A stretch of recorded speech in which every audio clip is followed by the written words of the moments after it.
वक्फ किसी सरकार की कोई देन नहीं है। कोई भी मुस्लिम समाज का व्यक्ति अपनी जाती प्रॉपर्टी में से अल्लाह के नाम या किसी भी और फंक्शन के लिए अगर वो परमानेंटली डेडिकेट यानी कि हमेशा के लिए उसको देता है तो उसको वक्फ कहते हैं।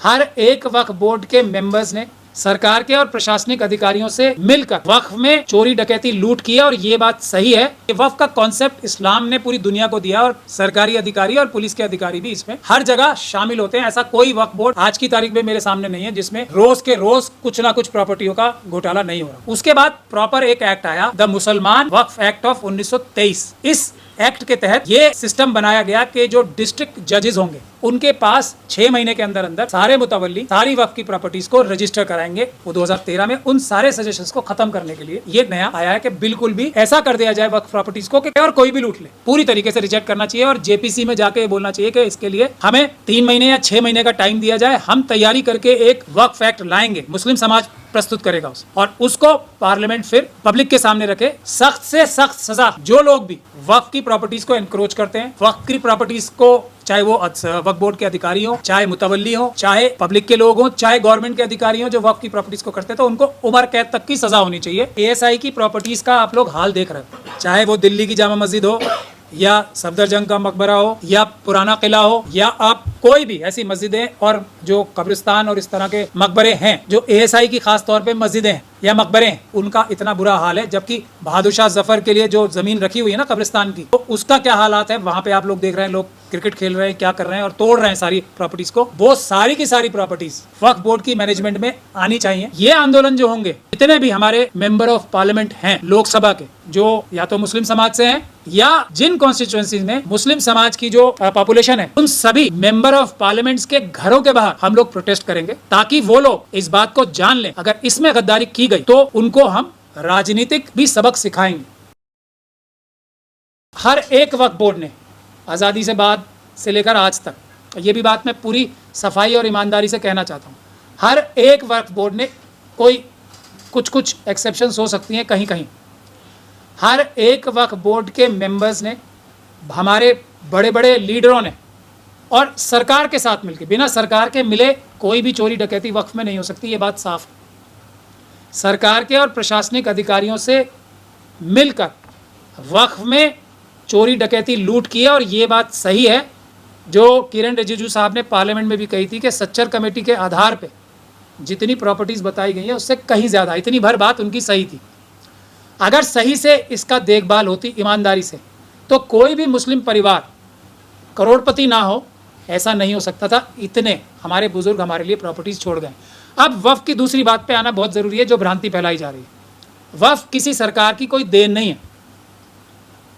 वक्फ कोई भी मुस्लिम समाज का व्यक्ति अपनी ज़ाती प्रॉपर्टी में से अल्लाह के नाम या किसी भी और फंक्शन के लिए अगर वो परमानेंटली डेडिकेट यानी कि हमेशा के लिए उसको देता है तो उसको वक्फ कहते हैं।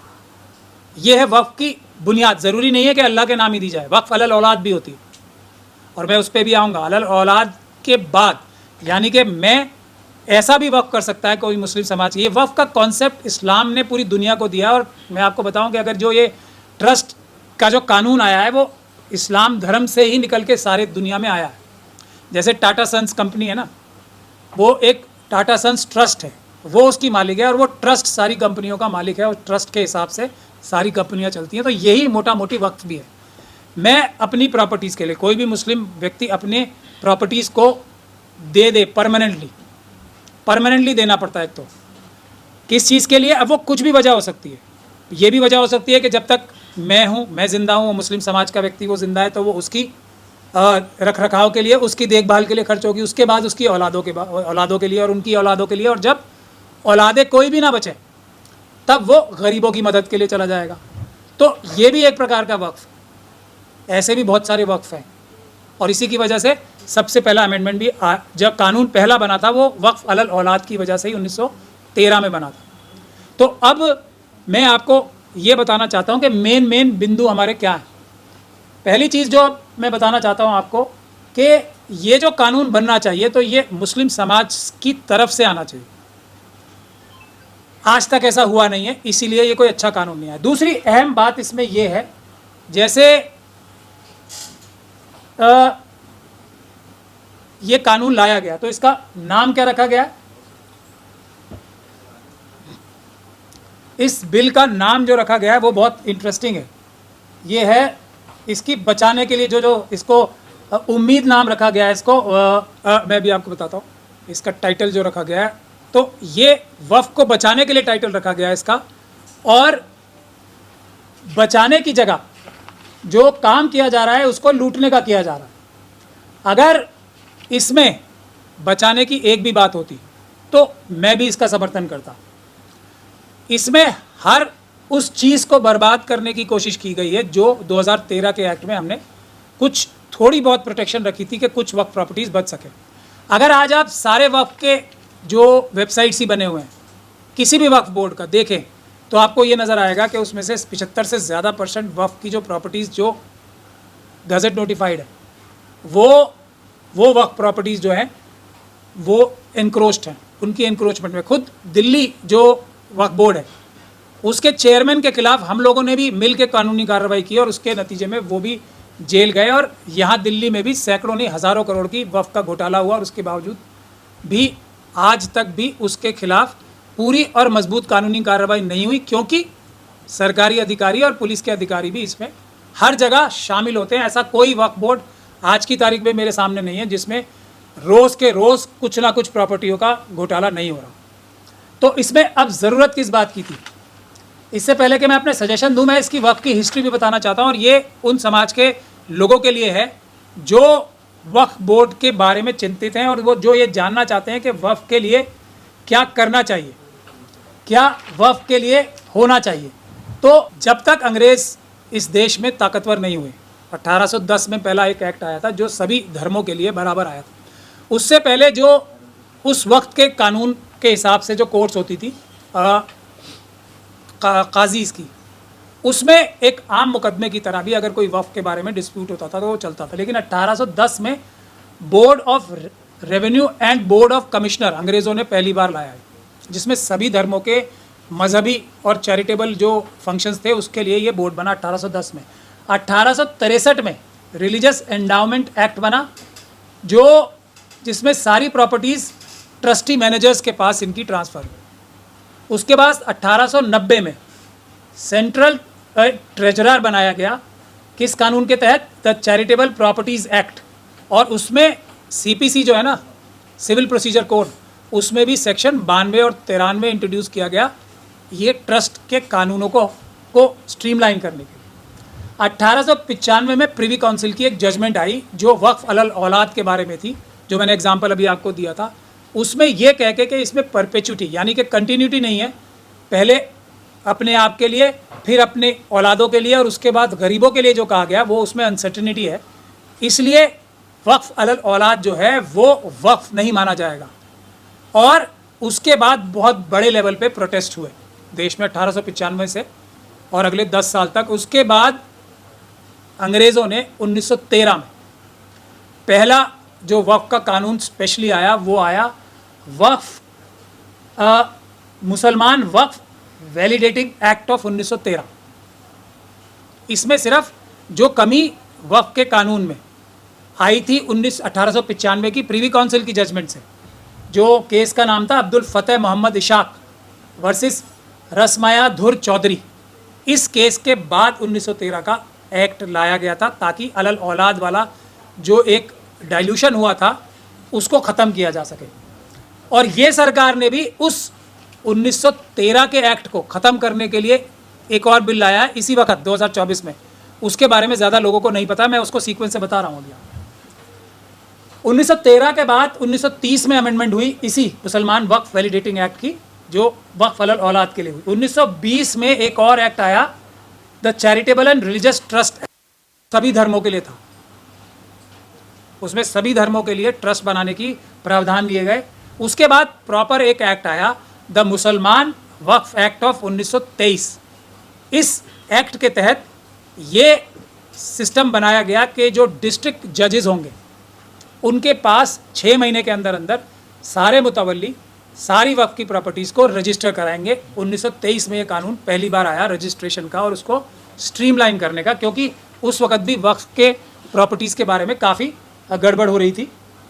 इनके बाद और भी बहुत सारे कानून आए। 1926 में बिहार उड़ीसा के लिए आया, 1934 में बंगाल के लिए आया, 1935 में बॉम्बे के लिए आया, 1943 में दिल्ली के लिए 43 में दिल्ली के लिए, 1936 में यूपी के लिए, तब यूनाइटेड प्रोविंसेस बोला जाता था उसे, 1947 में बिहार के लिए, और 1954 में फाइनली आज़ादी के बाद द वक्फ एक्ट ऑफ 1954 आया। उसके बाद इसके बाद 1995 का वक्फ एक्ट जो बहुत एक तरीके से पूरी तरीके से नया बना और बड़ा बना 1995 में। 2013 में उसमें जो मैंने अभी आपको शुरू में ही बताया, मौलाना वली रहमानी साहब ने मुझसे कहा और मैंने इसमें बहुत सारे सजेशंस दिए, वो 2013 में उन सारे सजेशंस को ख़त्म करने के लिए ये नया आया है कि बिल्कुल भी ऐसा कर दिया जाए वक्फ प्रॉपर्टीज़ को कि और कोई भी लूट ले, और सरकारें चाहे स्टेट गवर्नमेंट है और सेंट्रल गवर्नमेंट है वो वक्फ के सबसे बड़े इंक्रोचर्स हैं देश में। तो इसीलिए इस कानून को वीक किया जा रहा है। लेकिन क्या ये पहली कोशिश है आरएसएस और बीजेपी की वक्फ के कानून में बदलाव करने की? नहीं। 2021 को वक्फ अमेंडमेंट बिल एक लाया गया था लोकसभा में, जो संजय भाटिया नाम के एक एमपी साहब लाए थे 2021 में। ये तब हमारी लीडरशिप सोई रही या जागी रही, मुझे पता नहीं। 2022 को वक्फ रिपील बिल आया 2022 को, कि इसको पूरे के पूरे, जो 2021 का था वो तो ये था कि जो प्रॉपर्टीज़ रेंट पे हैं तो उनका रेंट जो है, जो 2% हमने प्रपोजल दिया था 2013 में कि मार्केट वैल्यू का 2% तो मिनिमम रेंट होगा पर मंथ का, उसको ख़त्म करने के लिए 2021 का इंट्रोड्यूस किया गया था, वो नहीं कामयाब हुआ। उसके बाद एक और बीजेपी के मेंबर थे हरनाथ सिंह यादव, उन्होंने वक्फ रिपील बिल लाया 2022 में। उसके बाद ये 2024 का जो बिल आया है उसका नाम इंटरेस्टिंग है। अगर इसमें से एक भी बात पूरा करने के लिए एक भी प्रावधान इस बिल में होता 2024 के, जो किरण रिजिजू साहब ने पेश किया, तो मैं इसकी मुखालफत नहीं करता। जो जो लफ्ज़ इस बिल का टाइटल में है उसको ख़त्म करने के लिए ही ये बिल बना है, इसलिए हम इसकी मुखालफत कर रहे हैं। तो ये है United Waqf management empowerment, efficiency and development. ये इसकी एक भी चीज़ ना मैनेजमेंट ठीक से होगी इसकी, क्योंकि मैनेजमेंट के लिए तरह तरह की चीज़ें इंट्रोड्यूस कर दी गई हैं। जो डीएम को अब इंचार्ज बनाया जा रहा है, वो डीएम इस बात के लिए मुकर्रर था हमारे 2013 के एक्ट में, 1995 के एक्ट में, जो वक्फ बोर्ड रेजोल्यूशन पास करके फैसले सुनाएगा, उसको इम्प्लीमेंटिंग अथॉरिटी थी जो डीएम था। अब उसको वक्फ बोर्ड की प्रॉपर्टीज़ डिसाइड करने का मालिक बना दिया गया। और मैं किरण रिजिजू साहब का वो सुन रहा था भाषण उसमें, तो वो ये कह रहे हैं कि रेवेन्यू का काम तो डीएम ही करता है, तो जो ज़मीन का रेवेन्यू का काम करने वाला है वही डिसाइड करेगा कि ये ज़मीन किसकी है या नहीं है। या तो वो सरकारी अधिकारी होता है ना, वो सरकार के खिलाफ फैसला देगा तभी, तो वो जज इन हिज ओन कॉज बनेगा। तो मैं किरण रिजिजू की साहब की उसकी स्पीच पे नहीं जा रहा हूँ, मैं आपको ये बता रहा हूँ कि इसमें हर एक वो चीज़ है जिसको, जो इसमें टाइटल है ना, उसको डिस्ट्रॉय करने के लिए एम्पावरमेंट की जगह वक्फ के जितने ताकत थी वो सीईओ की छीन ली जा रही है और डीएम के हाथ में दी जा रही है। एफिशिएंसी तो इतनी सारी एजेंसीज, एफिशिएंसी तो खैर क्या ही होगी, वो तो पूरी भारत सरकार जो इस वक्त 10 साल से चल रही है उसकी क्या एफिशिएंसी आप जानते हैं, उसी प्रकार के प्रावधान इसमें डाले गए हैं। उसके बाद डेवलपमेंट तो आप देख ही रहे हैं, 75 से ज़्यादा % ज़मीनें एनक्रोच्ड हैं, और वो तब हैं जबकि एक मजबूत, थोड़ा बहुत मजबूत कानून है। और उसके बाद मैं उस बिल की तरफ आता हूँ जिसका ध्यान शायद नहीं गया, और मुझे उस बिल का अंजाम भी नहीं पता है। ये तो खैर जो एक पार्लियामेंट्री कमेटी है उसको रेफ़र कर दिया गया बिल, लेकिन जो दूसरा बिल इंट्रोड्यूस किया गया जिसका आइटम 14A था, मुसलमान वक्फ रिपील बिल ऑफ 2024, ये 1913 का जो वक्फ का कानून था ना, जो आया था जब 1895 में प्रिवी काउंसिल की जजमेंट के खिलाफ, तो उसको ख़त्म करने के लिए है। और इससे भी बहुत बड़ा नुकसान होने जा रहा है। वक्फ अलल औलाद भी वक्फ होती है, ये 1913 और 1930 के वक्फ, जो मुसलमान वक्फ वैलिडेटिंग एक्ट था उसके तहत, और 2013 और 1995 के वक्फ एक्ट के मिले जुले जो इफ़ेक्ट होता था, उससे दोनों वक्फ अलल औलाद और वक्फ अल्लाह दोनों प्रोटेक्ट होते थे। तो ये एक बहुत बड़ा हमला हुआ है जिसको शायद, मेरे ख्याल से, मुझे उसका अंजाम नहीं पता, लोकसभा ने शायद उसको पास किया है या नहीं किया है, क्या वो जॉइंट पार्लियामेंट्री कमेटी को रेफ़र हुआ है नहीं हुआ है, ये बात आपको हमारे मेंबर ऑफ पार्लियामेंट से पूछनी चाहिए। मैं भी इस पर रिसर्च कर रहा हूँ। अब जो हमारे प्रपोजल्स हैं इसमें साफ साफ, और ये इतनी सोच समझ के अमेंडमेंट लाई गई है कि ये एक बहुत ही, इसको कहते हैं ना, ये सांप सीढ़ी और भूल भुलैया की तरह ये अमेंडमेंट्स 44 लाई गई हैं। मुझे थोड़ी बहुत जानकारी है वक्त के लॉज की, मुझे भी बहुत ज़्यादा मेहनत लग रही है इसके कंबाइंड इफेक्ट समझने के लिए। मैं अपने नोट्स बना रहा हूँ इस पर, देख लीजिए। अभी ये काफ़ी सारे पेज इस रजिस्टर के भर गए हैं। मैं भी एक एक जो अमेंडमेंट है उसको समझ के उसके इम्प्लीकेशंस देख कर समझने की कोशिश कर रहा हूँ, और मैं पूरी इस पर कार्रवाई कर रहा हूँ कि इसको हम कि एक वाइट पेपर बनाएंगे हम, और वो हम सबको पेश करेंगे ताकि वो इस हिसाब से इसको अपोज कर सकें। लेकिन मेरा कहना यह है, एक नटशेल में मोटा मोटा इस अमेंडमेंट को पूरी तरीके से नकार देना चाहिए, पूरी तरीके से रिजेक्ट करना चाहिए, और जेपीसी में जाके ये बोलना चाहिए कि इसके लिए हमें 3 महीने या 6 महीने का टाइम दिया जाए। हम तैयारी करके एक नया पूरा कॉम्प्रिहेंसिव वक्फ एक्ट लाएंगे, मुस्लिम समाज प्रस्तुत करेगा उसे, और उसको पार्लियामेंट फिर पब्लिक के सामने रखे। जो एक प्रोसीजर होता है जो इसमें फॉलो नहीं किया गया, कि इस कार्रवाई को आगे ना बढ़ने दें, क्योंकि किसी भी तरीके से धोखाधड़ी करके आपको बहका लिया जाएगा। और किसी भी फॉर्म में अगर ये पास होता है पार्लियामेंट में, तो वक्फ के बचाने का कोई भी चांस जो बचा होगा वो नहीं बचेगा। बहुत ज़्यादा मुश्किल नहीं, ऑलमोस्ट इम्पॉसिबल हो जाएगा। पहली चीज़ ये, इसको पूरी तरीके से नकार देना है। दूसरी चीज़ ये कि मुस्लिम समाज इसको बना के देगा, और वो फिर पब्लिक डोमेन में जाना चाहिए, पब्लिक कमेंट्स आने चाहिए, फिर जेपीसी में जाना चाहिए, फिर जेपीसी या सेलेक्ट कमेटी में, और उसके बाद पार्लियामेंट में ये बिल की शक्ल में जाना चाहिए। दूसरी बात यह है कि ये मजबूती के लिए होना चाहिए, और वो इस बिल के टाइटल से ही पता लग रहा है। अब इसमें बुनियादी चीज़ें क्या क्या होनी चाहिए। पहली बुनियादी चीज़ इसमें यह होनी चाहिए कि once a Waqf always a वक्फ, क्योंकि ये मुस्लिम समाज की प्रॉपर्टी है, मुस्लिम समाज के लोगों की दी गई है, तो और वो अल्लाह के नाम ट्रांसफ़र होती है। अगर वक्फ अलल औलाद भी है तो अल्टीमेटली अल्लाह के नाम ट्रांसफ़र होती है। तो ये once a Waqf always a वक्फ का जो कॉन्सेप्ट है उसको टच नहीं किया जाना चाहिए किसी भी हालत में, किसी भी कीमत में। अगर इस कॉन्सेप्ट को टच किया जाता है तो वो कानून किसी भी हालत में हमें मंजूर नहीं है, और उसको कचरे के डिब्बे में डाल देना चाहिए, रिजेक्ट कर देना चाहिए। दूसरा जो सबसे अहम बात इसमें निकल के आनी चाहिए, जो सबसे अहम प्रावधान होने चाहिए, और वो होने चाहिए सख्त से सख्त सज़ा। जो लोग भी वक्फ की प्रॉपर्टीज़ को एनक्रोच करते हैं, वक्फ की प्रॉपर्टीज़ को, चाहे वो वक्फ बोर्ड के अधिकारी हों, चाहे मुतवल्ली हों, चाहे पब्लिक के लोग हों, चाहे गवर्नमेंट के अधिकारी हों, जो वक्फ की प्रॉपर्टीज़ को करते हैं, तो उनको उम्र कैद तक की सज़ा होनी चाहिए। ये प्रावधान डालना चाहिए। फिर ये जो सारी कमियां किरण रिजिजू साहब गिनवा रहे थे ना, कि आप ही के लोगों ने तो बताया कि इसमें बड़ी धांधली होती है, बड़ा करप्शन होता है, तो वो दूर करने की जो तरीका था वो ये था कि कानून ऐसे बनाए जाए, जो भी करप्शन करेगा वक्त में उसको उम्र कैद की सज़ा होगी, 10 साल की तो कम से कम होगी ही होगी। और उसके साथ साथ पीएमएलए का जैसे कानून है ना, प्रॉपर्टी जब्त करने का, बुलडोज़र का कानून तो नहीं कहूँगा मैं, बल्कि जो प्रॉपर्टीज़ सीज करने का, प्रिवेंशन ऑफ मनी लॉन्ड्रिंग का जैसे कानून है, वैसा ही ईडी के बराबर ताकतें जो हैं वक्फ बोर्ड को भी दी जाए। किसी ने अगर वक्फ की प्रॉपर्टी से डायरेक्टली इनडायरेक्टली कोई अपनी प्रॉपर्टी भी बनाई है तो प्रोसीड्स ऑफ क्राइम मान के उसको सीज करने का अधिकार जो है वक्फ को देना चाहिए। ये मेरा जो प्रपोजल ऑन जो मैंडेटरी है, इसके अलावा काम नहीं होगा। जो हम बिल प्रपोज भी करेंगे या करना चाहिए, उसमें ये चीज़ें तो होनी चाहिए। अब जो मेंबर्स इलेक्ट होने चाहिए किसके, वक्फ बोर्ड के और सेंट्रल वक्फ काउंसिल के, वो एसजीपीसी जैसे है ना, सिखों के लिए जैसा कानून है वो जनरल मुस्लिम कम्युनिटी को इलेक्ट करने की ताकत होनी चाहिए। उसको इलेक्शन से लोग जीत के आने चाहिए जो वक्फ बोर्ड में मेंबर्स बनेंगे। ये एक अहम बात है जो बहुत ज़रूरी है। जब तक मुस्लिम समाज के वोटों से जीत के लोग नहीं जाएंगे, और यहाँ मैं एक बात और ऐड करना चाहूँगा, अगर एसजीपीसी के भी लोग उसको सजेशन को मेरा लेना चाहें तो ले सकते हैं। इसमें प्रावधान होना चाहिए इस इलेक्शन के बाद राइट टू रिकॉल का भी।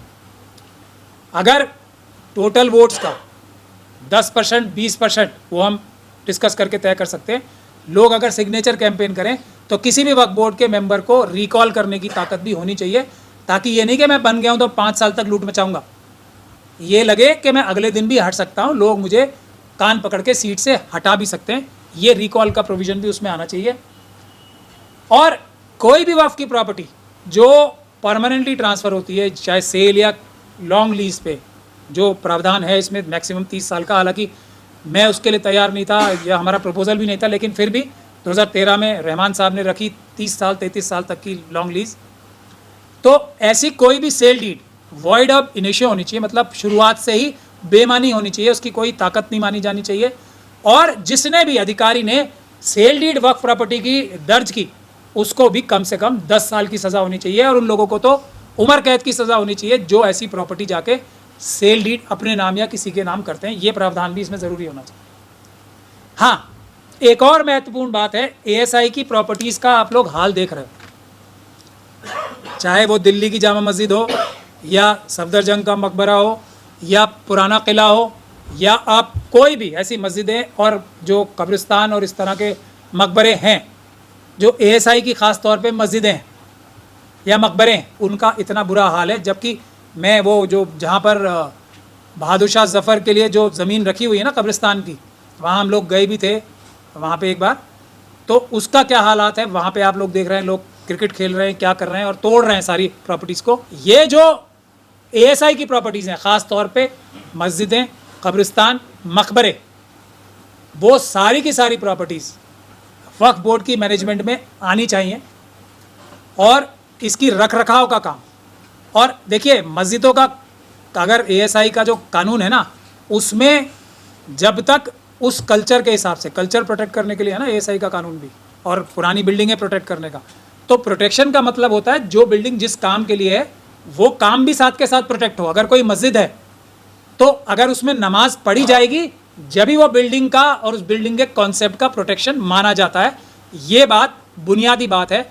और अगर मस्जिदों में नमाज ही नहीं पढ़ी जा रही तो सिर्फ बिल्डिंग प्रोटेक्ट करने का कोई मकसद एएसआई के कानून के तहत भी नहीं होता। तो इसलिए ये एएसआई की मस्जिदें जितनी भी हैं ख़ास तौर पे, और ख़ानकाएँ और जो जितने बड़े बड़े कब्रिस्तान भी हैं, मकबरे हैं, वो सब वक्फ बोर्ड के मैनेजमेंट में और एडमिनिस्ट्रेशन में दी जाएं, ताकि उसका बेहतर रख रखाव हो सके।